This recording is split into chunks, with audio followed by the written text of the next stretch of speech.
Hi, everyone. I'm Dr. Dayna Lauer from Project ARC. Many of you probably already know me from my work in pushing back on project-based learning into more of an authentic space so that learners have the opportunity to really affect change in their world.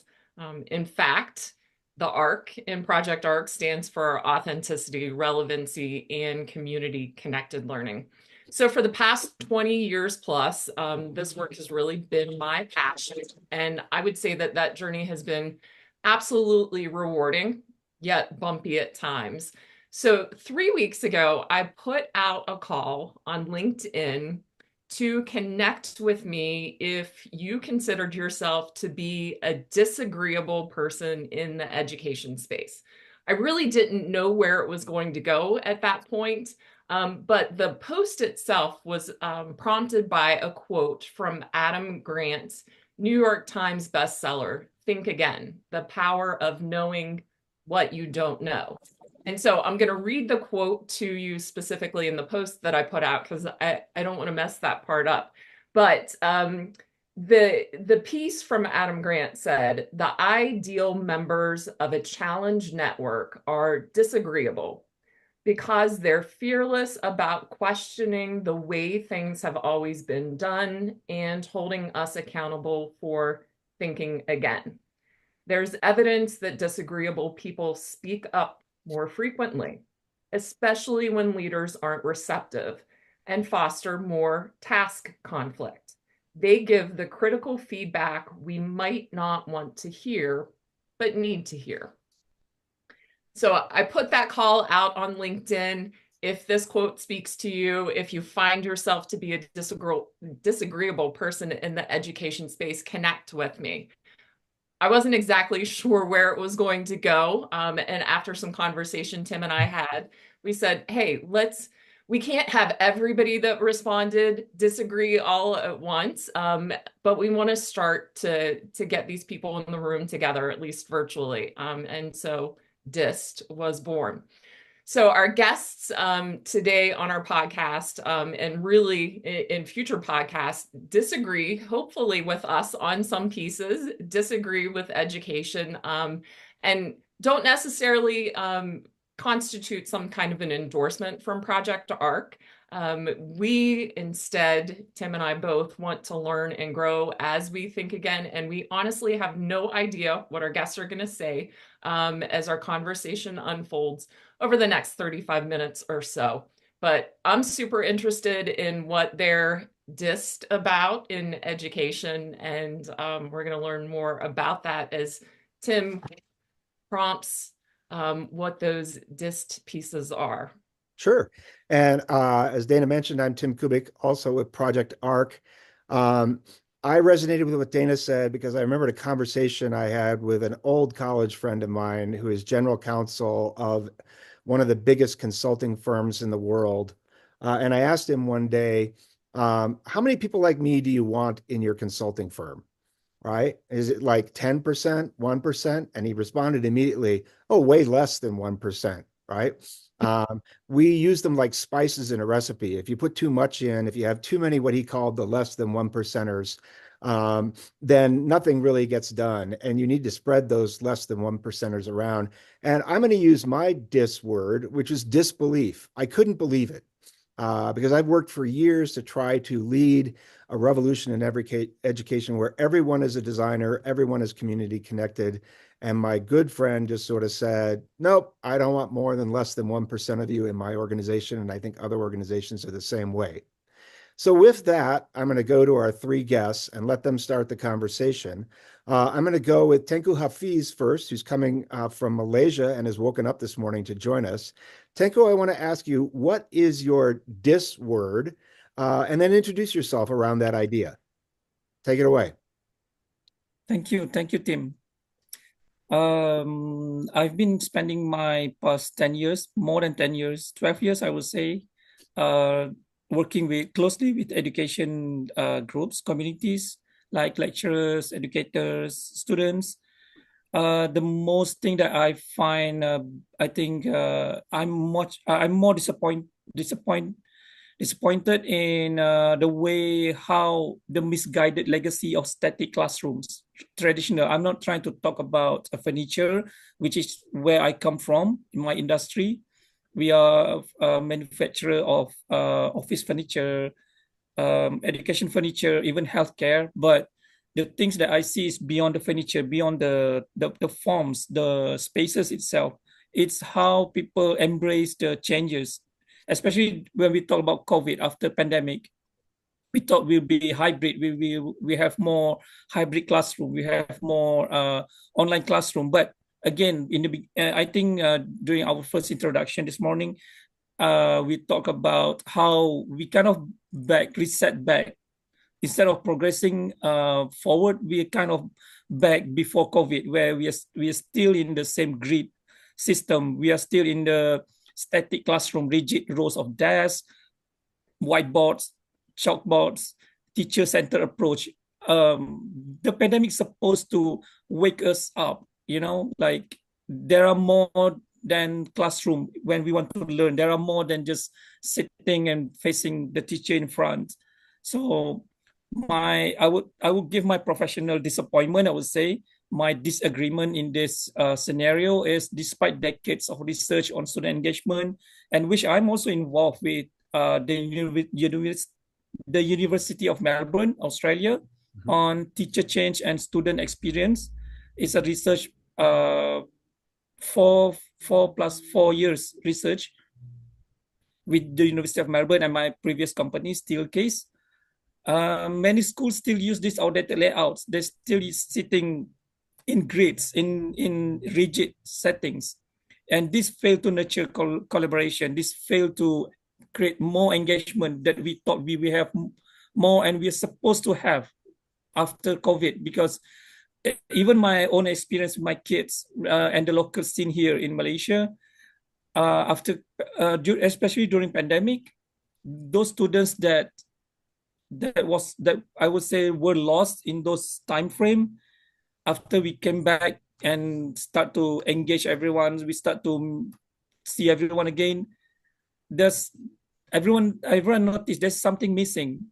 Student engagement, student performance, even some teacher development still lacking. People kind of like trying to go hybrid, but still want to go back to what they've been comfort with. This become, I think, generally a real world problem. But the tough challenge here is the cultural, the infra around these spaces still persist. We need to break away from this comfort zone. And this requires more than willpower. This requires more than just, I want to do it, but how to do it. There is lacking of people helping on this, on how parts. Everyone knows what we need to do, why we need to do, but the how is missing, I think. And it's very disappointing to see this. All right. We've got disappointment. Chris, how about you? What's your dis word? And tell us a little bit about yourself. Sure. My background has been in K-12 education. I've been in online learning for a number of years, working with students and typically at the high school level, also the middle school level. I've been an adjunct professor in educational leadership and things of that nature. The first thing that comes to mind to me would be disengaged. So students are seemingly more disengaged than I've ever seen in my life. Being in and around the classroom, talking to others, having that time remotely, I think with COVID and being able to do things more personally and on their own time, and then going back into the classroom and saying, hey, you can't use your cell phone, or no, you're going to use your cell phone, or some iteration of that. The lack of interest that students have in learning is probably at an all-time high. There's a lack of relevance in what they're doing, I think, in most cases within the classroom setting. And I've seen students just going back into sort of doing packet work or seat work. There's not a dynamic environment going on. Where's the innovation? Where's the gamification? Where's the hybrid learning? Where's the AI tool integration? It's about the same. And that disengagement, I think, also when I talk about students, is also applicable to to teachers and staff. So they were burned out from COVID, still burned out afterward. We're seeing teacher shortages. We're seeing, particularly special education, school counselors, school psychologists. So a lot of profound concerns, I think, with the theme of disengagement. And some of it too is aligned with mental health concerns as well, which is really reaching higher and higher levels. So I think those are sort of all intertwined, and it's disturbing too. So Okay. All right, thanks, Chris. Now we'll go to Dave Ross, our last panelist. Dave, introduce yourself and what's your DIS word? Sure. Dave Ross. I currently work writing and consulting, usually with AI companies, about the integration of generative AI into the classroom space. And as you can imagine, disruption is the word that I would choose. This will be my third go round with this. So if I get this wrong, I'm out of here. The first round was about 25 years ago. I was consulting with some large corporations about the arrival of the internet in every student's hand. And I really thought that that was going to disrupt the traditional model of instruction. And it was quickly subsumed to serve the needs of traditional instruction. So I was disappointed by that, round one. Round two was COVID. I thought this was the great shock to the system, and it would force a change in pedagogical practices. And we've quickly reverted back to the mean, and it didn't serve as the disruptor that I thought it would be. So the third one is the arrival of ChatGPT, generative AI, which was almost exactly 2 years ago to the day. And I think this will be the disruptor that I've always looked for a variety of reasons. One is the role of the teacher is going to have to change because AI is creating curriculum for us or with us. AI is assessing student work for us or with us. And AI is teaching. There are multiple AI tutors. There are multiple AI course bots. And so if by definition, teachers are no longer creating curriculum, teachers are no longer assessing student work, teachers are no longer delivering content, what are they doing? So this is going to force a rethink of course structure, pedagogy, and the role of the teacher.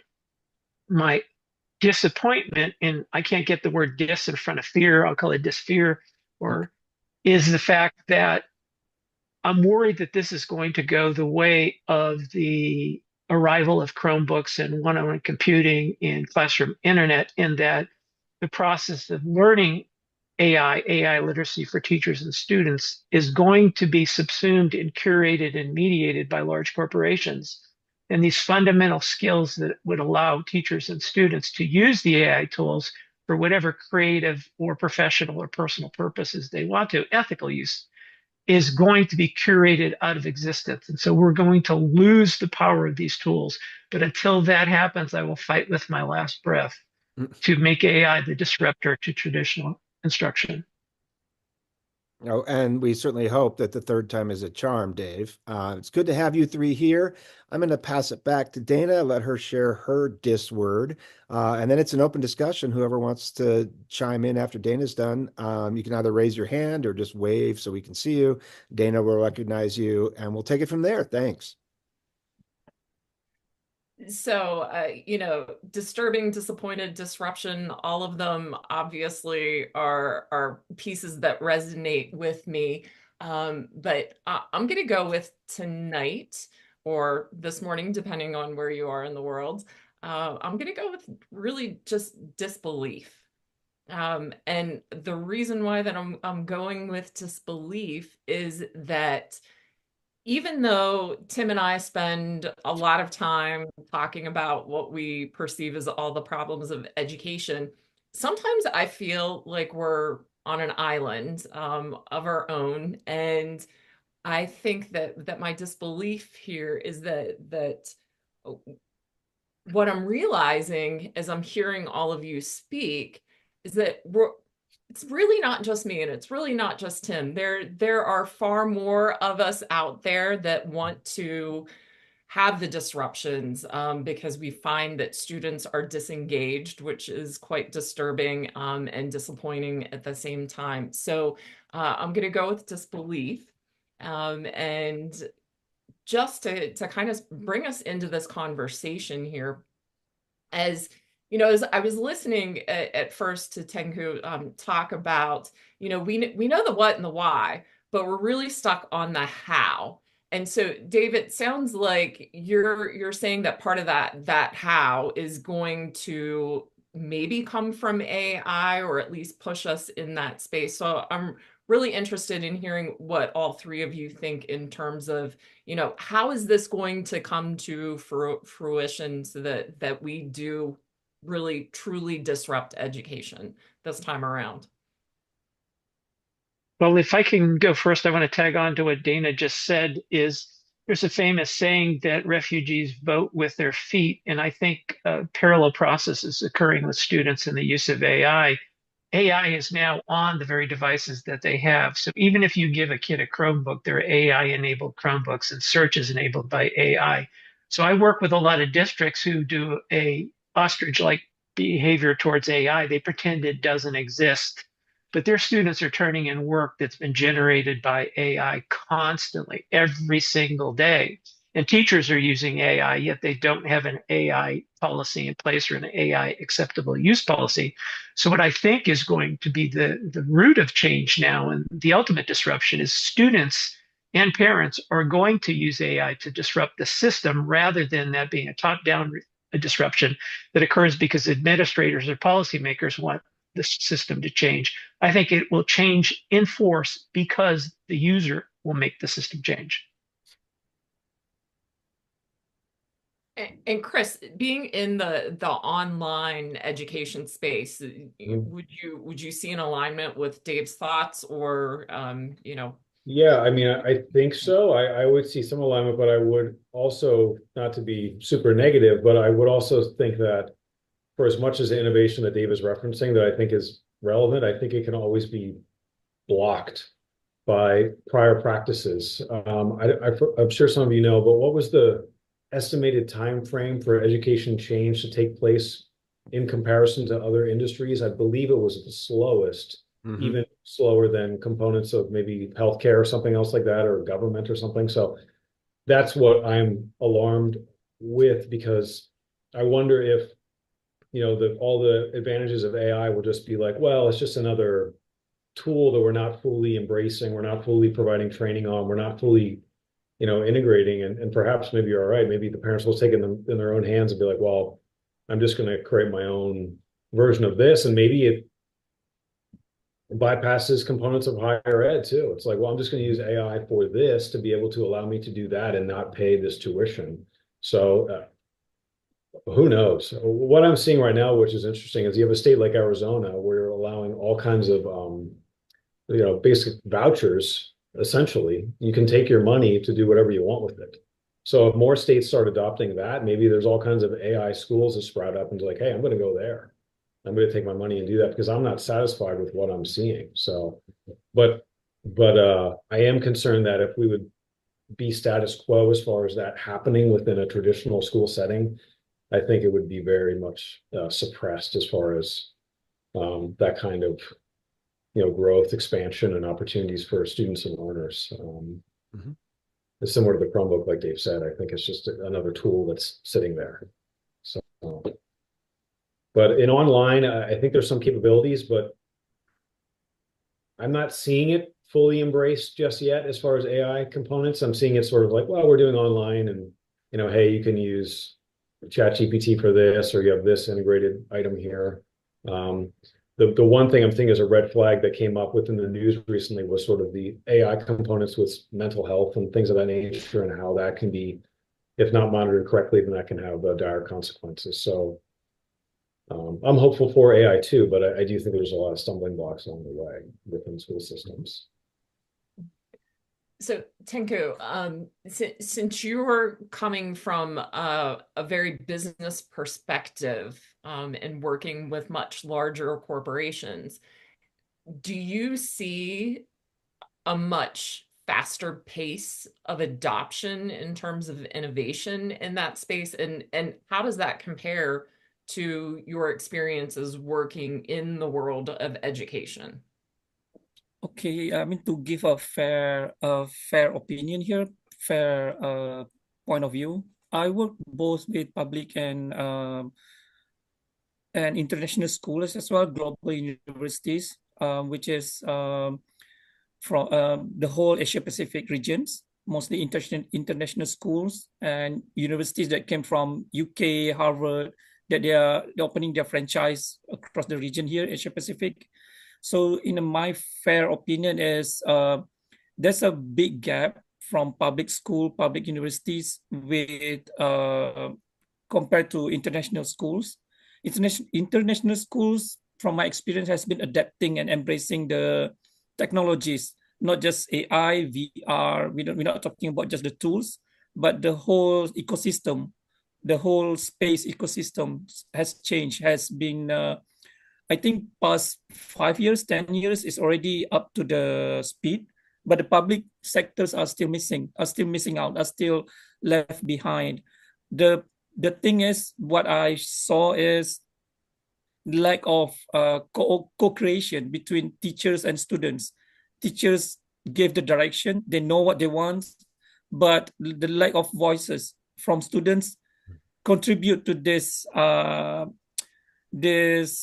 gap, especially in public schools, because I think it's one-way direction, where compared to private schools, private institutions, we have more autonomy, we have more students agency, they have more controls of what they want to learn and what they want to teach. This culture creates opportunity for AI to be embraced, because they have options, they have a lot of things they can adapt, they can take in for learnings. So, talking about how again, and how to bridge this gap, not just public sectors, but the whole community in education, is to understand how we can do this is by listening to everyone, I think. And what we're doing today, this morning, is listening to everyone as well. So this should send a strong message that when we listen to everyone, we will learn different things. And from different learnings, we will see different perspectives. That's what I've been experiencing so far. Well, is it okay if I disagree with Tim and Dayna? Because I want to agree with Chris. There's one of the institutional factors that I think is going to roadblock my disruptor of AI is teacher preparation programs at the university level. And when I was at the Buck Institute and project-based learning first started to grow in interest, it very much followed a technology adaptation model that was common in the business world. And there were the early adopters, and then you had the rise towards the bell curve, in which there were late adopters and so on. And then it's mainstream now. It's not considered an innovative process. One of the biggest problems we had towards the adoption of project-based learning 20 years ago is the fact that teacher preparation programs at the universities were telling their students, their teacher candidates, that you need to engage students and create student voice and choice and autonomy. And they trained me and everyone else by lecturing to us and giving us textbooks. And so there's this cognitive dissonance around teacher prep programs, until finally the University of Texas launched a program called UTeach, which was so popular in this inquiry-based model that was franchised around the US. So I see a similar disconnect. There was a recent survey of 500 schools of education in the United States, and they were surveyed about their integration of AI and how it's going to change teaching and pedagogy and the role of the teachers. And less than 5% had even paid any attention to it at all. So they were behind the curve again in teacher prep.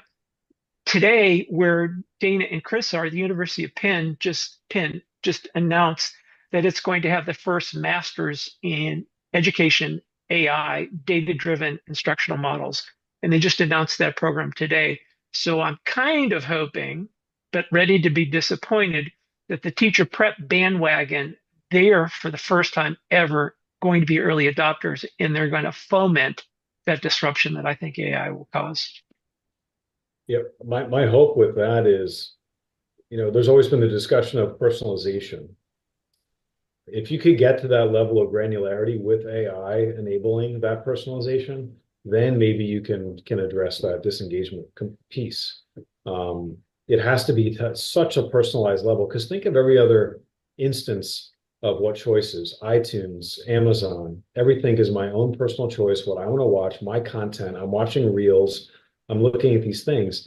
If my education is not curated in that fashion, why do I care? Everything else I interact with is curated down to that level. So to Dave's point about that, I think that's a hope for AI to be able to do that to that level of focus. I was working with someone last year on trying to do that within mathematics and the AI component, to really hone in on where someone is and getting to that level of specificity. Because that's where I think it is. That's what I see as a big disconnect with students, because you're presenting, you're talking about a topic, something's happening. It's like, I don't care. It's not directly aligned with my interest. And then to maybe weave in those standards with that using AI, that's the best chance. The other concern too that I have is I'm very alarmed and concerned about the lack of students going to teacher preparation programs. Mhm. I don't know, is that going to be solved by AI? Is that going to be solved by more virtual programming? Because if it's a traditional setting, there are shortages everywhere. It is profound. And that seems like it's gotten significantly worse during COVID and then not much better afterwards. So, but hopefully those innovative programs will attract those students like the one you mentioned at Penn and things of that nature. So, Yeah, and if I can jump in on that, Chris, we've used the word disconnect a couple times, although it wasn't everybody's initial dis word. mhm. Um, but I do think that a lot of teachers are disconnecting from the profession, because my sense from the folks that we work with is they want change. Yes. It's not the problem that was centered in the 1980s with a nation at risk. Our nation's teachers are not innovative. They're not doing anything. Instead, they feel constrained by a lot of legislation, by a lot of prescription that is coming from above, whether it's at the district level. And that shortage, I think, is, as Dave said, literally refugees voting with their feet and leaving the profession. Um, and I think that has a real potential to have a disruptive value. But my concern, and I'll just throw this out there, is that um, if we get to a situation where we don't have enough teachers and we plug kids into AI tutors or course bots or whatever, you use the phrase, we're trying to figure out and personalize where the kid is. So much of that design is still based on the Mhm. textbook mentality that like kids move through things in a prescribed sequence. And personalization just means figuring out where they are and what remediation they need. And, we learned this in online learning that you can plug a Mhm. kid into a computer. And we saw several school districts around the country that did this with their low performing learners and paid study hall monitors to go in there and watch them while they beat their heads against the computer over and over again, trying to do the same lesson over and over again because they couldn't break through, right? Um, and I know AI may offer some opportunities to do Right. that, but if that's how we use it, then we are going to create greater disengagement, right? I would think that's possible, but if it's really specific to then, um, helping them form a pathway of understanding, along with the human integration, because I just don't see how we would totally lose that, Mhm. whether it's a type of coaching or support or, teaching in that, lack of a better word, flipped classroom or some other alternate type of environment. Yeah, we have to still have that connection. But um, from what I've seen and just from talking to educators teaching now after COVID, it's a lot of forcing, a lot of trying to force students to complete work. So Mhm. take that for whatever it's worth. That's a really common theme. Um, so yeah, no, I agree with you. It shouldn't just be, oh, we're personalizing and we have to meet the standard and it's do remediation, everything. I mean it from the perspective of really taking them where they would want to go, almost like a choose your own adventure. If you remember those book series, and you're really looking at something that's fascinating and leveling up to something that's excellent. That's the ideal, perhaps, with an AI enabled, Mhm. to captivate that interest. Yeah. So, One So of the things I'm going to use a dis word that Tim said something that disturbs me about the potential problems related to this, and this relates as well to government. So I first moved to Washington during the Obama administration, and I continued to work through the Trump administration. And to say that there was a different environment around education is grotesque understatement. But one of the things that I fear about funding cuts, pending potential funding cuts, and Tim and Dayna and I all know this from direct personal experience working in rural schools, Mhm. is one of the funding issues related to rural schools is the offering of AP level courses. And because you don't have enough bodies, especially those with domain knowledge, to teach AP in rural schools, it's been outsourced to online large corporations who provide that. My fear with dropping numbers of teachers and teachers leaving the field so quickly in the arrival of course bots and author bots and AI tutors is that districts are going to look at their funding and say, I really can meet my reduced funding levels by turning to a completely AI enabled classroom. And there are now AI powered textbooks. I read a piece about a month ago about the digital textbook initiative that's going to start nationwide in Korea in April. So we've almost got to the point where AI is going to permeate every aspect of the teaching profession. And I'm disturbed by the potential that there are going to be cost decisions and teachers are going to be eliminated because of this.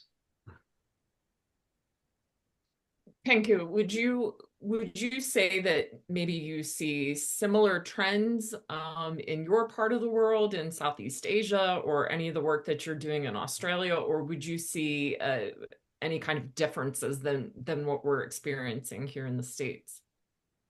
I that's really interesting perspective there, but for so far I've not seen anything like that. But I believe it exists, but probably not that dominant for now.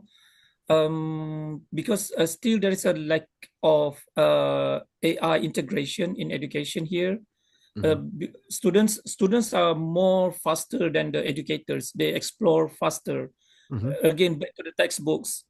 There is no need for textbooks anymore. They just know within the few clicks they got all informations. But how we control those information, I think is a never-ending debates. Students get information from a lot of sources, different AIs, different websites, different things. How we control that? That again, I would like to requote your disbelief, Dayna. That's it comes to my disbelief that how people think AI is just like, or you open your phone, your laptop, and everything. You just click and you get what you want without filtering, without understanding the essential of getting information. What's the essence of the information, Mhm. right? So that's my disbelief as well. It's a bit kind of worrying to see that scenes here. I mean, I probably in the global scene as well. I don't know. Yeah. So Dave, would you say that maybe the disconnect that exists and the multiple iterations that you've been through over the years, is there the potential for AI as the disruption to make that connection that those of us in the space have always tried to push toward innovation, whether you call it project-based learning, inquiry-based learning, or authentic projects? Is there that potential, or do you see in the work that you're doing, much to Chris's point, some of that slippage back to more of that, just the traditional components, and we're able to produce worksheets faster, or we're able to at the click of a button produce a quiz that our students could take? I actually had that experience yesterday. So I did a workshop for a district in near Silicon Valley yesterday, and I call it AI for humans, and it's sort of an intro to people who may or may not understand. They've all heard of AI, but have they actually used it effectively and efficiently and ethically? No. So I did that yesterday, and the number one reaction, as soon as I introduced the tools and showed them some of the prompt engineering processes, was I'm going to create worksheets and I'm going to create quizzes. And these quizzes were true, false, or multiple choice. And of course, as an inquiry guy, I react in horror to it. So to me, that speaks to the point that two things. One is I think we need AI literacy training for teachers. Common Sense Media just announced an online course, and it's very much a beginning course that was announced today in partnership with OpenAI, but it's at least a step in the different a step in that direction. And I've been pushing for months, if almost a year now, that we need to revise teacher standards. California has the California standards for the teaching profession. I think that they need to be revised for that point. But the counter argument is this: is so I'll be in China for 2 weeks in a couple of days, and the Chinese are asking me what Chinese teachers are using AI for in their schools because nobody knows. Mhm. And if you search online for best practices for AI integration in the US, nobody knows. It's so new. So everybody's throwing stuff at the wall to see if it sticks. The United States is both hampered and buoyed by the fact that by law, nobody under the age of 13 in a school can use AI in a classroom, and 13 to 18 is controlled by parent or guardian permission, and in some cases, online training that goes through Google or something. So we really don't even know how to use it. So my hope is the chaos is going to persist long enough that it will disrupt the system. If I can And how pick many up of on those teachers don't even know something, what Dayna, FAIRPA and that, COPA is? oh, can I jump in, Dayna? I don't know. My internet has been a little unstable because I live out in rural Colorado, but so I empathize with what Dave said about rural schools, but I wanted to pick up on two things that surfaced in the conversation with Tenku and Chris.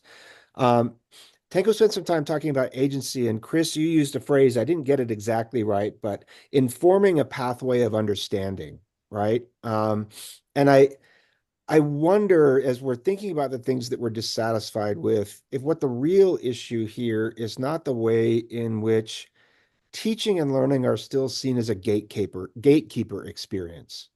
The teacher holds the knowledge.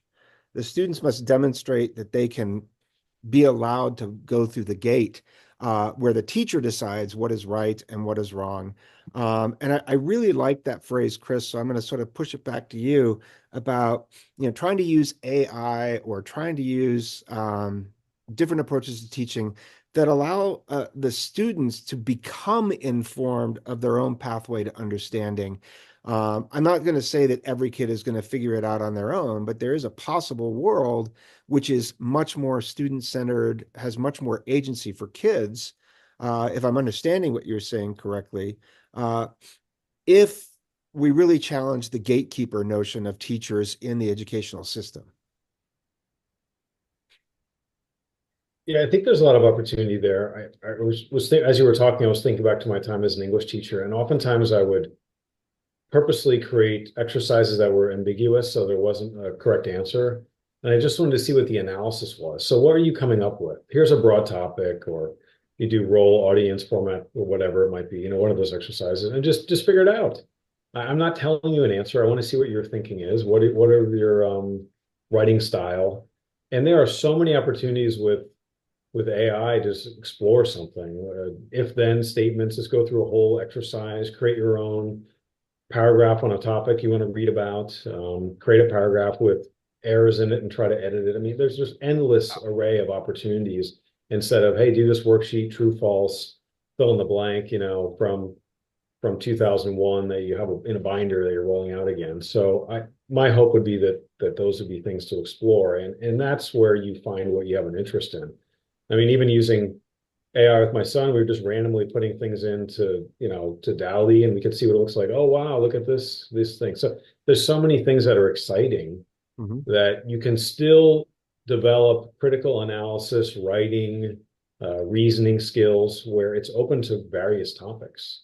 There was a discussion too, we were saying earlier about, yes, it must follow this standard. You have to do this assessment in this time frame, and it must be this. And that sort of really takes the fun out of learning anything. So it's really as simple as, from my view, especially within English or other areas. Are you analyzing information? Can you think clearly? What's your point? So on and so forth. And hopefully AI can be a springboard for that. If I may add, I think we all agree that AI is here and it's not going away. The thing that I think still missing from my what I've been observing is the teacher preparation, the teacher, because for me, like, I'm not sure you guys, but I'm from I think I'm Gen Z. I think I can't really tell.